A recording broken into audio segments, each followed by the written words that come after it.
Good morning అండి అందరికీ. మమ్మల్ని ఇక్కడొచ్చి బ్లెస్ చేయడానికి వచ్చిన మీడియా మిత్రులందరికీ thank you so much.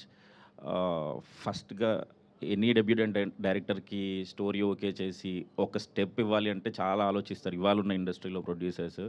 So, నన్ను నమ్మి నాకు ఈ అవకాశం ఇచ్చిన భరత్ చౌదరి గారికి, దాని తర్వాత నారా రోహిత్ గారి దగ్గరికెళ్ళి ఒక కథ చెప్పినప్పుడు చాలా భయపడ్డానండి టు బీ హానెస్ట్. ఒక డెబ్యూటెంట్ డైరెక్టర్ ఎలా యాక్సెప్ట్ చేస్తారని. సో, కథ విన్న తర్వాత ఆయనతో ట్రావెల్ గానీ, ఆయనతో స్క్రిప్ట్ డిస్కషన్‌లో నేను ఈ రన్ టైమ్‌లో నేను ఒక బ్రదర్‌లా ఫీల్ అవుతున్నానండి.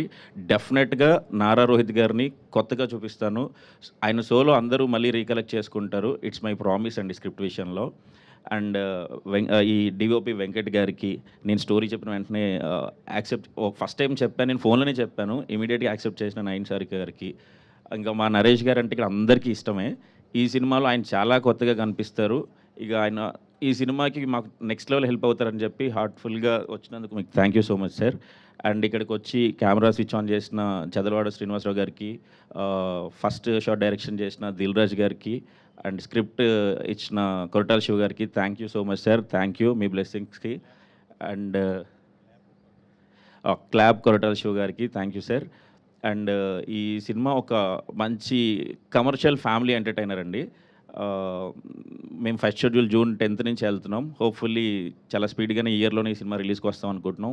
సినిమా గురించి ఇంతకంటే ఎక్కువ చెప్పనండి. బట్ అందరికీ థ్యాంక్ యూ సో మచ్. నాది ఫస్ట్ ప్రెస్ మీట్ కాబట్టి కొంచెం టెన్షన్ ఉంటుంది. బట్ నెక్స్ట్ టైం గట్టిగా మాట్లాడతాను. సో, అందరికీ థ్యాంక్ యూ. ఈ కథని పిక్ చేసి భరత్ చౌదరి గారికి పంపించిన కథా స్టూడియోస్ సుప్రియ గారికి, సతీష్ గారికి కూడా థ్యాంక్ యూ సో మచ్ అండి. థ్యాంక్ యూ సో మచ్ అండి.